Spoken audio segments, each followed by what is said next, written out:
So good morning guys. तो चलिए start करते हैं आज के यानी कि 29 जनवरी के इंपॉर्टेंट करंट अफेयर्स को। और आज का सबसे इंपॉर्टेंट प्रश्न ये रहा आपके सामने कि अभी हाल ही में प्रधानमंत्री नरेंद्र मोदी ने किस राज्य से प्रधानमंत्री स्वनिधि क्रेडिट कार्ड को लॉन्च किया? तो आंसर होगा केरल। तो प्रधानमंत्री नरेंद्र मोदी ने अभी तिरुवनंतपुरम केरल से प्रधानमंत्री स्वनिधि क्रेडिट कार्ड इसको शुरू किया है। तो ये एक यूपीआई लिंक्ड रुपए क्रेडिट कार्ड है। तो इसके तहत स्ट्रीट वेंडर्स जो होते हैं, जो फेरी वाले हो गए, उनको 30,000 रुपए की अधिकतम सीमा वाले क्रेडिट कार्ड इसमें प्राप्त होंगे, जिससे उन्हें ब्याज मुक्त अल्पकालिक अल्पकालिक यानी कि कुछ समय के लिए 20 से 25 दिनों के लिए लोन मिल सकेगा। इंटरेस्ट फ्री होगा, ये उनको ब्याज नहीं देना इसके लिए। लेकिन ये उन्हीं लोगों को ये लोन मिलेगा, ये फायदा उसका उन्हीं लोगों को मिलेगा जिन्होंने पहले जो लोन ले रखा है उसको टाइम पे चुका दिया है। अब पहले उन्होंने कौन सा लोन ले रखा होगा, तो हम बात करते हैं उसके लिए प्रधानमंत्री स्वनिधि योजना की। अच्छा, यहाँ पे स्वनिधि का फुल फॉर्म याद रखना, स्ट्रीट वेंडर्स आत्मनिर्भर निधि। ये जो योजना है ये कब लॉन्च हुई थी? 1 जून 2020 को। और उसके बाद बीच में हमने देखा था केंद्रीय मंत्रिमंडल ने इसे 31 दिसंबर 2024 से बढ़ा दिया था, और बढ़ा करके कितना कर दिया था? 31 मार्च 2030 तक कर दिया था। ये प्रश्न एग्जाम में पूछा जा चुका है। ये योजना किस मंत्रालय के अंतर्गत आती है? Ministry of housing and urban affairs. कोविड-19 के समय ये योजना लॉन्च की गई थी, 2020 का वक्त था। किन के लिए? स्ट्रीट वेंडर्स के लिए, मतलब जो सड़क विक्रेता होते हैं, सड़क पे जो रेहड़ी पटरी वाले लोग होते हैं, उनके लिए थी। उन्हें अफोर्डेबल लोन देने के लिए थी, ताकि वो इसका इस्तेमाल करके अपने काम को फिर से शुरू कर सके। तो इस योजना में जो स्ट्रीट वेंडर्स हैं वो 3 बार लोन ले सकते हैं। सबसे पहले 15,000 रुपए का लोन दिया जाएगा। जब वो चुका देंगे तो फिर दूसरी लिमिट खुल जाएगी 25,000 रुपए तक का।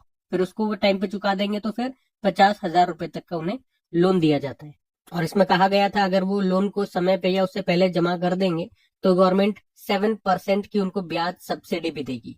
और अभी जो ये प्रधानमंत्री स्वनिधि क्रेडिट कार्ड ये लॉन्च किया, इसमें कहा गया जो पुराना वाला लोन है अगर आप टाइम पे जमा करा देंगे तो आपको ये यूपीआई लिंक्ड रुपए क्रेडिट कार्ड भी दिया जाएगा, जिसके बारे में मैंने अभी आपको बताया, जिसे मोदी जी ने केरल से लॉन्च किया। ठीक है, तो ये पॉइंट्स ध्यान में रखना। अब योजना वाला प्रश्न है तो कुछ इंपॉर्टेंट योजना मैं आपको रिवाइज कराता हूँ। देखो, अगर बात करेंगे लाडो लक्ष्मी योजना, ये शुरू हुई थी हरियाणा में। मत्स्य शक्ति परियोजना केरल के तिरुवनंतपुरम में लॉन्च हुई थी। एरडाई ने बीमा विस्तार योजना शुरू की। अंगीकार 2025 अभियान, housing and urban affairs minister है मनोहर लाल खट्टर जी ने इसको लॉन्च किया था। और 17 सितंबर 2025 को जब मोदी जी का जन्मदिन होता है तो उस मौके पर स्वस्थ नारी सशक्त परिवार अभियान शुरू किया गया था, जिसका उद्देश्य था महिलाओं और बच्चों के स्वास्थ्य को बेहतर बनाना। महाजय घर योजना गोवा में शुरू हुई। अरुणोदय 3.0 योजना असम में। मुख्यमंत्री सेहत बीमा योजना यह भी पंजाब में शुरू हुई थी। 10 लाख रुपए तक का इसमें इंश्योरेंस बीमा दिया जाएगा, स्वास्थ्य बीमा दिया जाएगा। और मुख्यमंत्री भारत दर्शन योजना ये बिहार में शुरू हुई थी, कक्षा 9 से 12वीं तक के सरकारी स्कूल में पढ़ने वाले बच्चों के लिए। ग्रीन डिपॉजिट योजना मेघालय में शुरू हुई। प्रेरणा स्कीम ये असम ने शुरू की थी, इसमें 10वीं के छात्रों को वित्तीय सहायता दी जाएगी। और भांग की खेती को बढ़ावा देने के लिए ग्रीन टू गोल्ड पहल अभी शुरू की थी हिमाचल प्रदेश ने। असम ने संस्कार शाला कार्यक्रम शुरू किया था, 4 से 14 वर्ष के बच्चों के लिए था, उसमें उनको अच्छे संस्कार दिए जाएंगे। और ये मुख्यमंत्री सेहत योजना, अच्छा ये ऊपर भी रिपीट हो गई है, तो वो ये पंजाब वाली 10 लाख रुपए का स्वास्थ्य बीमा। ध्यान में रखना। अगला प्रश्न देखते हैं। फिर अगले में पूछ रहे हैं अभी हाल ही में ओलंपिक काउंसिल ऑफ एशिया का अध्यक्ष किसे नियुक्त किया गया? तो आंसर होगा शेख जवान बिन हमद अल थानी। वैसे ये कतर ओलंपिक कमेटी के अध्यक्ष है, शेख जवान बिन हमद अल थानी। और इन्हीं को अभी ओलंपिक काउंसिल ऑफ एशिया का अध्यक्ष चुना गया है। इन्होंने किनका स्थान लिया? रणधीर सिंह का स्थान लिया है, जिन्होंने अभी अपने पद से इस्तीफा दे दिया, रिजाइन दे दिया हेल्थ इश्यू का कारण बता करके। वैसे 2024 में रणधीर सिंह इस पद पर नियुक्त हुए थे। 2024 से लेके 2028 तक का इनका कार्यकाल था, लेकिन अभी इन्होंने रिजाइन दे दिया। और रणधीर सिंह के बारे में हम पढ़ चुके हैं कि ओलंपिक काउंसिल ऑफ एशिया के अध्यक्ष बनने वाले, यानी कि इस पद पर आने वाले वो पहले भारतीय थे। शूटिंग से उनका संबंध था वैसे, खेल अगर आप पूछोगे तो, लेकिन अभी नए अध्यक्ष बन गए हैं। ओलंपिक काउंसिल ऑफ एशिया की बात करें तो जो एशियन गेम्स होते हैं ना, उनका आयोजन करने वाली ये बॉडी है। इसकी स्थापना होती है 1982 में, और हेडक्वार्टर आपको कुवैत सिटी, कुवैत में मिलेगा। अच्छा, मैंने कहा कि एशियन गेम्स का आयोजन करने वाली बॉडी है ये। तो एशियन गेम्स से 2-3 पॉइंट याद रखना। एक तो जो पहले नंबर के एशियन गेम्स हुए थे ना, पहले एशियन गेम्स फर्स्ट, वो कब और कहाँ हुए थे? 1951 में वो दिल्ली में हुए थे, मतलब भारत में हुए थे। उसके बाद भारत में एक और बार एशियन गेम्स हो चुके हैं 1982 में, वो 9th नंबर का एडिशन था, वो भी दिल्ली में हुए थे। और उस समय से ही इसमें मैस्कॉट यानी कि शुभंकर रखना चालू हुआ था, और उस समय जो उसका पहला शुभंकर रखा गया था वो अप्पू रखा गया था, जो कि एक हाथी था। लास्ट टाइम 2023 में हुए थे एशियन गेम्स 19वां संस्करण हांगझाऊ चाइना में, और अब 2026 में जो 20वां संस्करण होगा एशियन गेम्स का, वो जापान के आइची में होगा। ठीक है, ये याद रखना। और जिस तरह से हमने बात की अभी प्रश्न में ओलंपिक काउंसिल ऑफ एशिया की, इसी तरह से हम बात करते हैं अगर इंडियन ओलंपिक काउंसिल की, भारतीय ओलंपिक परिषद की, जिसकी स्थापना होती है 1927 में, और इसकी वर्तमान में हेड कौन है? पीटी उषा है। आप कह सकते हो पहली महिला हेड है पीटी उषा। और इंटरनेशनल ओलंपिक कमेटी की बात करें तो स्थापना इसकी होती है 23 जून 1894 में। हेडक्वार्टर लुज़ेन स्विट्जरलैंड हो गया, और हेड है क्रिस्टी कॉवेंट्री, जो जिम्बाब्वे से है, और इस पद पर आने वाली वो भी पहली महिला है। अब वैसे तो ये हमारा अपॉइंटमेंट वाला प्रश्न है, चलो कुछ इंपॉर्टेंट अपॉइंटमेंट्स नियुक्तियां मैं आपको रिवाइज कराऊं। तो देखो, अगर आपसे पूछे बार्क इंडिया के अध्यक्ष कौन बने थे? गौरव बनर्जी। बार्क मतलब हो गया ब्रॉडकास्ट ऑडियंस रिसर्च काउंसिल। भारतीय मुक्केबाजी महासंघ के अध्यक्ष बने अजय सिंह, लगातार तीसरी बार। भारत में अमेरिकी राजदूत एम्बेसडर बने सर्जियो गौर। प्रधानमंत्री जी के उप राष्ट्रीय सुरक्षा सलाहकार अनीश दयाल सिंह बने। और फसाई के नए सीईओ रजत पुन्हानी। न्यू डेवलपमेंट बैंक के वाइस प्रेसिडेंट राजीव रंजन। भारतीय विज्ञापन एजेंसी संघ association of Indian advertising agency के अध्यक्ष श्रीनिवासन स्वामी। वर्ल्ड एंटी डोपिंग एजेंसी के प्रेसिडेंट विटोल्डा बाका, और इसका मुख्यालय मॉन्ट्रियल कनाडा। 80वें संयुक्त राष्ट्र महासभा यूनाइटेड नेशन जनरल असेंबली के 80वें सत्र के अध्यक्ष बने एनालेना बैरबॉक, जर्मनी से हैं। और आईएमएफ इंटरनेशनल मॉनेटरी फंड के अब एग्जीक्यूटिव डायरेक्टर बने थे उर्जित पटेल। 29 नंबर की महालेखा नियंत्रक कंट्रोलर जनरल ऑफ अकाउंट्स बनी थी TCA Kalyani. National hydro electric power corporation के नए सीएमडी भूपेंद्र गुप्ता। खनन मंत्रालय के नए सचिव बने पीयूष गोयल। देश के 15वें उपराष्ट्रपति सीपी राधाकृष्णन बने, ये तमिलनाडु से हैं, और इन्होंने हराया था सुदर्शन रेड्डी को। ठीक है, तो ये नियुक्तियां याद में रखना। अगला प्रश्न देखते हैं। फिर अगले में पूछे, अभी हाल ही में पुरुष हॉकी इंडिया लीग 2025-26 का खिताब किसने जीता? तो आंसर होगा, यहाँ हम बात कर रहे हैं मेंस हॉकी इंडिया लीग 2026 की। इसका भी ये 7वां सीजन था। 28 दिसंबर 2025 से लेकर 26 जनवरी 2000 तक चला। और ये जो फाइनल खेला गया था कलिंगा स्टेडियम, जो भुवनेश्वर उड़ीसा में है, वहां पर हुआ था, और इसको जीत लिया कलिंगा लांसर्स ने। ये दूसरी बार इन्होंने ये खिताब जीता है। इन्होंने यहाँ पे फाइनल में हराया रांची रॉयल्स को। ये तो हमने बात करी है मेंस हॉकी इंडिया लीग की। वहीं वुमेन्स में अगर बात करें, वुमेन्स हॉकी इंडिया लीग 2026 की, तो जो वुमेन्स वाला जो लीग है वो खेला गया था जयपाल सिंह स्टेडियम रांची में, और उसमें विजेता कौन रहा? SG pipers. पहली बार इन्होंने ये खिताब जीता है। इन्होंने यहाँ पे हराया किसे? फाइनल में बंगाल टाइगर्स को हराया है। तो मैंने महिलाओं वाला भी बता दिया, पुरुष वाला भी आपको बता दिया, हॉकी इंडिया लीग 2026। अब बाकी हॉकी से ही कुछ और प्रश्न मैं आपको रिवाइज कराऊं। देखो, अगर पूछे 15वां hockey India sub junior men's national championship, ये चेन्नई में हुआ था, पंजाब ने जीता, झारखंड को हराया। और उसी तरह से जो महिलाओं का था 15वां junior national women's hockey championship 2025, ये काकीनाडा आंध्र प्रदेश में हुआ, और झारखंड भी इसमें विजेता रहा था। झारखंड ने यहाँ पे हरियाणा को हराया था।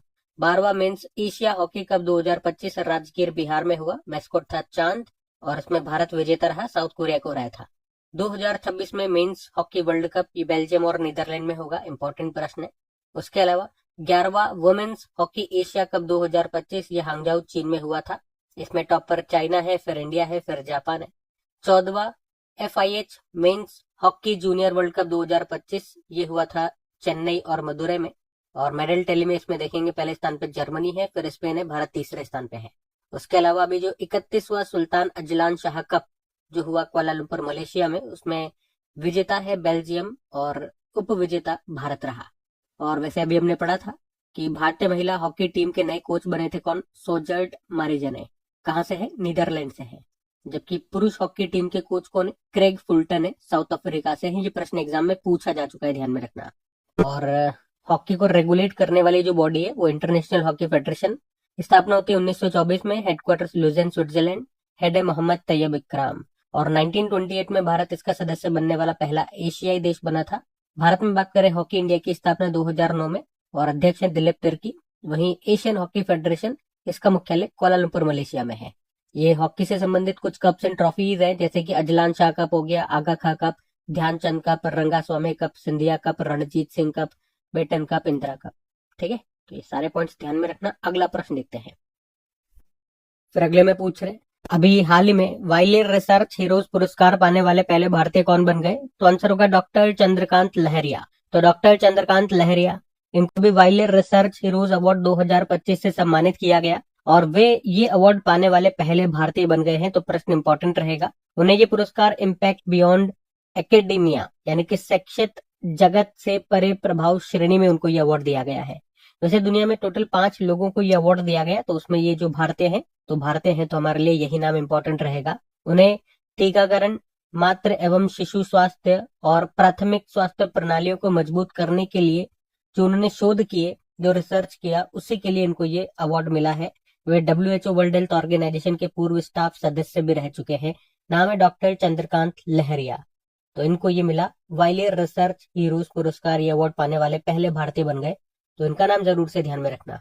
अब इसी तरह से कुछ और इंपॉर्टेंट अवार्ड्स मैं आपको बताऊं जो आपको ध्यान होने चाहिए। जैसे कि अभी साइप्रस का सर्वोच्च नागरिक सम्मान, जिसे कहते हैं grand cross of the order of Makarios तृतीय, यह भी प्रधानमंत्री नरेंद्र मोदी को मिला था। विश्व खाद्य पुरस्कार 2025 मारिया एंगेला हंगरिया को मिला, ब्राजील से हैं। यूनेस्को प्रेस स्वतंत्रता पुरस्कार 2025 निकारागुआ का 100 साल पुराना अखबार है ला प्रेंस, उसको मिला और इससे के बाद निकारागुआ यूनेस्को से अलग हो गया था। विश्व कानून कांग्रेस सम्मान भुवन रिबू को मिला, यह अवार्ड पाने वाले पहले भारतीय वकील बने। फ्रांसीसी सम्मान 2025 पायल कपाड़िया को। लता दीनानाथ मंगेशकर पुरस्कार कुमार मंगलम बिरला। गुरुदेव कालीचरण ब्रह्मा पुरस्कार डॉक्टर अच्युत सामंत और वर्चुअल सलित साहित्य पुरस्कार P Shivakami. Scotch award police एवं सुरक्षा प्रणाली में उत्तर प्रदेश पुलिस को दिया गया और राष्ट्रीय समुद्री वरुण पुरस्कार 2025 राजेश उन्नी को दिया गया। ठीक है, तो ये अवार्ड्स भी ध्यान में रखना। अगला प्रश्न देखते हैं। फिर अगले में पूछ रहे अभी हाल ही में WPL वुमेन्स प्रीमियर लीग इतिहास में शतक लगाने वाली पहली बल्लेबाज कौन बन गई है? तो आंसर होगा नेट साइबर ब्रंट। देखो, वुमेन्स प्रीमियर लीग की हम बात करें, सबसे पहले तो ये याद रखना कि जो पहला जो वुमेन्स प्रीमियर लीग है कब हुआ था। ठीक है, तो ये 2023 में हुआ था, उसको जीता था मुंबई इंडियंस ने।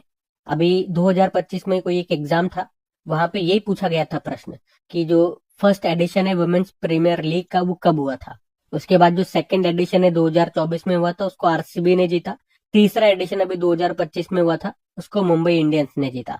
अब चौथा एडिशन इसका चल रहा है 2026 में, जो कि 9 जनवरी को शुरू हो गया, 5 फरवरी तक ये चलेगा। और इस तरह से हमने देखा कि वुमेन्स प्रीमियर लीग इतिहास की पहली सेंचुरी अभी लगाई गई नेट साइबर ब्रंट के द्वारा, जो कि मुंबई इंडियंस की प्लेयर है। वैसे ये मूल रूप से इंग्लैंड की है, इंग्लैंड के खिलाड़ी हैं, लेकिन अभी यहाँ पे मुंबई इंडियंस की ओर से खेल रही है। अच्छा, इन्होंने सेंचुरी किसके खिलाफ लगाई? RCB के खिलाफ। कहां पर बनाई ये सेंचुरी? वडोदरा में। ठीक, तो 2-3 पॉइंट्स कैसे भी तरह से प्रश्न आ जाए तो आप तैयार रहें, प्रश्न इंपॉर्टेंट रह सकता है इस तरह का प्रश्न। बाकी एक और यहाँ पे नोट डाल के मैं एक और अलग से आपको न्यूज बता रहा हूँ, ये भी आप ध्यान रखना कि जो अभिषेक शर्मा है, अभी इन्होंने न्यूजीलैंड के खिलाफ तीसरे T20 मैच में 14 बॉलों में हाफ सेंचुरी लगा दी है और इस तरह से वो भारत के दूसरे सबसे तेज अर्धशतक लगाने वाले बल्लेबाज बन गए। अब दूसरे सबसे तेज अर्धशतक लगाने वाले बल्लेबाज मतलब पहले कौन है इनसे पहले ऐसा कारनामा कर चुके हैं युवराज सिंह, जिन्होंने 12 बॉल में अर्धशतक लगाया था। ये बात है 2007 की, उस समय T20 वर्ल्ड कप में इंग्लैंड के खिलाफ उन्होंने ये कारनामा किया था। ठीक है, तो वो भी ध्यान में रखना। तो यहाँ पे एक ही प्रश्न में 2 इंपॉर्टेंट इस तरह की न्यूज मैंने आपको बता दिए, दोनों ध्यान में रखना। अगला प्रश्न हम देखते हैं। फिर अगले में पूछ रहे हैं हाल ही में इंडिया एनर्जी वीक 2026 का आयोजन ये कहां पर हुआ? तो आंसर होगा गोवा में। इंडिया एनर्जी वीक 2026 चौथा एडिशन है इसका। अभी 27 से लेके 30 जनवरी 2026 तक इसका आयोजन किया जा रहा है। कहां पर? गोवा में। और इसका उद्घाटन किया प्रधानमंत्री नरेंद्र मोदी ने। इसका आयोजन करने का उद्देश्य क्या है? ऊर्जा सुरक्षा यानी कि एनर्जी सिक्योरिटी के लिए निवेश को बढ़ाना और कार्बन उत्सर्जन को कम करना। आपको बताया वैसे भारत का जो नेट जीरो कार्बन का जो लक्ष्य है वो क्या है? 2070 है। अच्छा, यहाँ पे एनर्जी से संबंधित 2-4 प्रश्न मैं आपको बताता हूँ। ऊर्जा से संबंधित रिपोर्ट को कौन जारी करता है? तो इसे जारी करता है इंटरनेशनल एनर्जी एजेंसी। इसका मुख्यालय आपको मिलेगा पेरिस, फ्रांस में। उसके अलावा ऊर्जा से 2-3 प्रश्न बन जाएंगे आपके एक तो अंतरराष्ट्रीय स्वच्छ ऊर्जा दिवस, international day of clean energy, 26 जनवरी को जो मनाते हैं। भारतीय अक्षय ऊर्जा दिवस, ये होता है 20 अगस्त को। और भारत में ही जो राष्ट्रीय ऊर्जा संरक्षण दिवस है, नेशनल एनर्जी कंजर्वेशन डे, वो मनाया जाता है 14 दिसंबर को। अभी जो वैश्विक ऊर्जा संक्रमण सूचकांक आया था, एनर्जी ट्रांजिशन इंडेक्स जिसे आप बोलते हो, 2025 में, उसमें भारत की रैंक क्या है, 71 है, और उसमें टॉप पर स्वीडन रहा। इस इंडेक्स को कौन जारी करता है, वर्ल्ड इकोनॉमिक फोरम्स को जारी करता है। ठीक है, तो ये ऊर्जा से संबंधित 3-4 प्रश्न आप एक साथ ध्यान में रखना।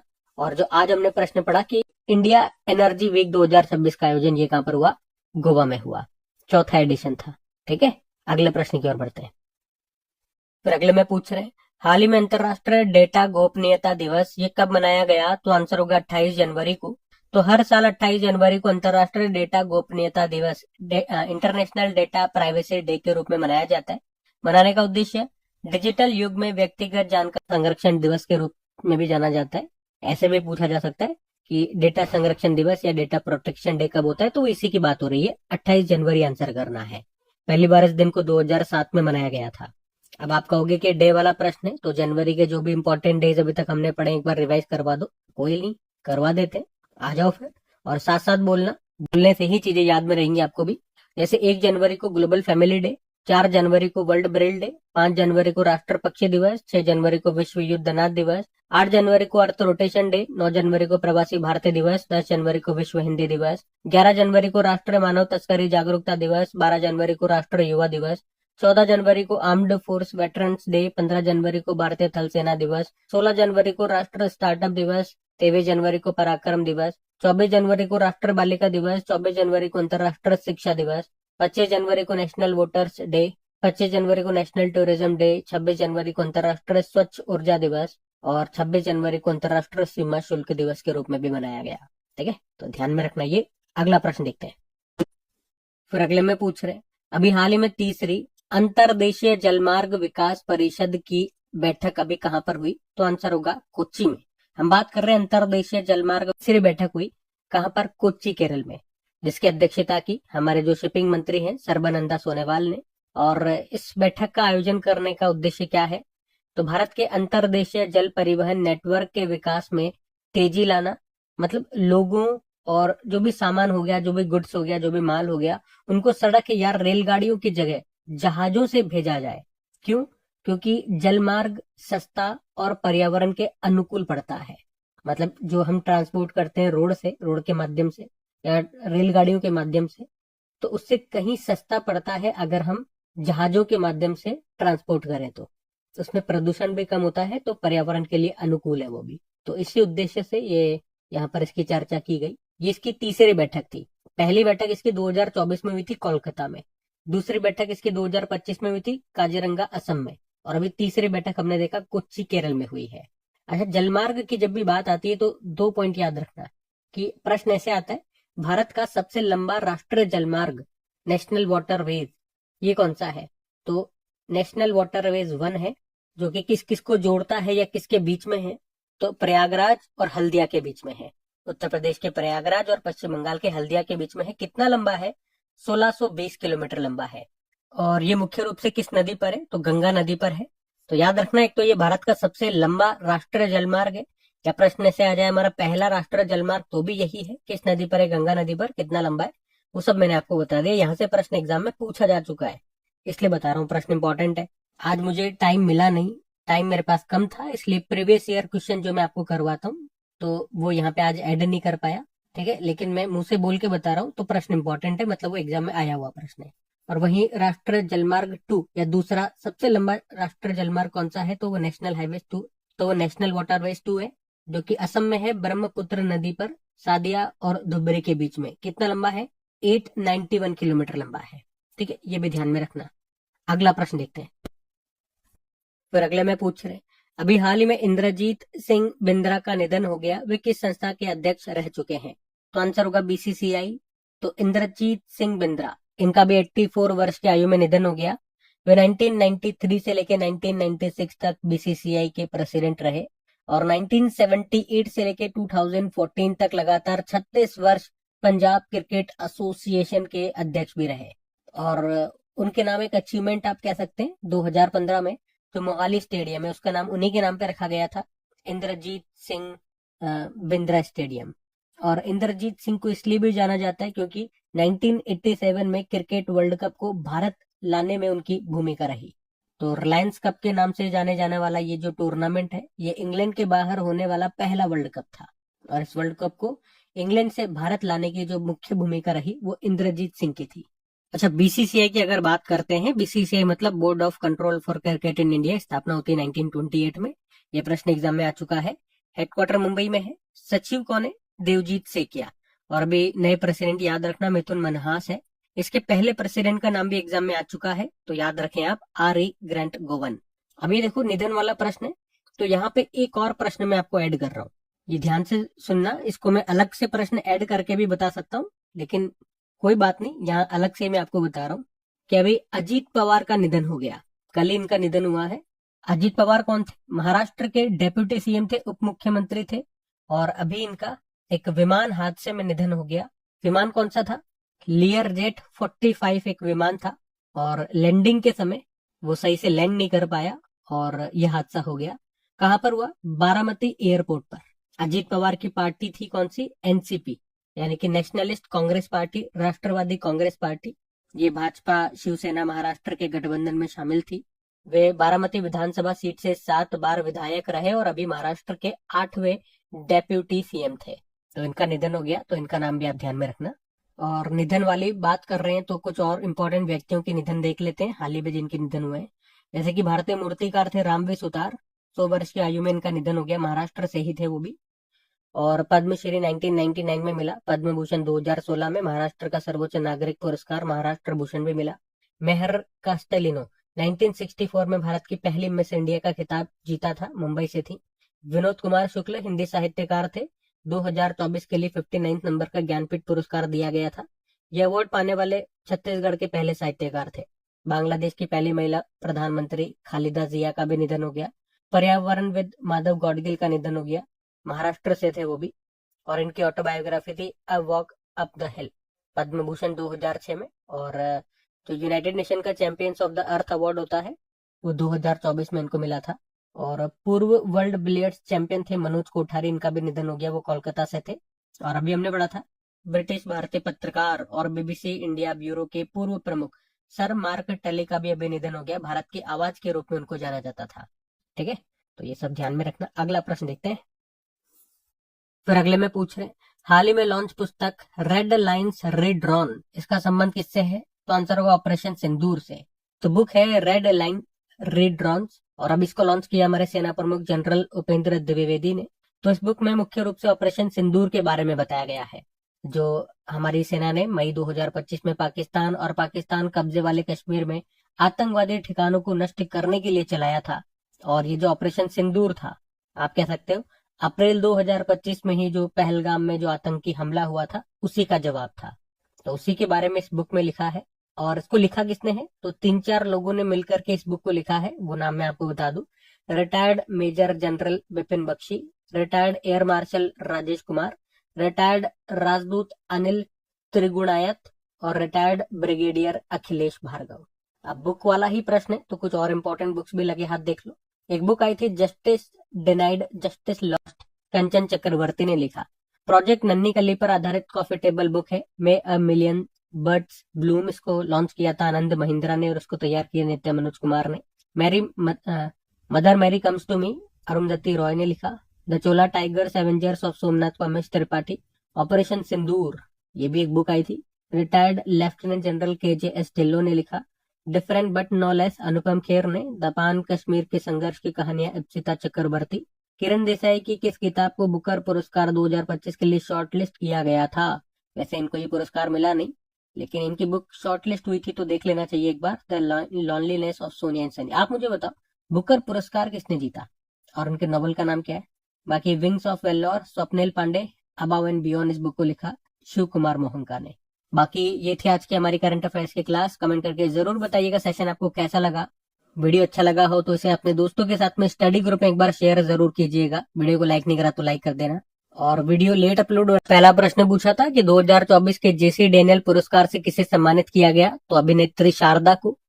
फिर पूछा अभी किस देश के सर्वोच्च शांतिकाल वीरता पुरस्कार यानी कि अशोक चक्र से किसे सम्मानित किया गया, शुभांशु शुक्ला। फिर पूछा एशिया का सबसे बड़ा नागरिक उड्डयन कार्यक्रम विंग्स इंडिया 2026 का आयोजन हुआ हैदराबाद में। और अंतर्राष्ट्रीय स्वच्छ ऊर्जा दिवस मनाया गया 26 जनवरी।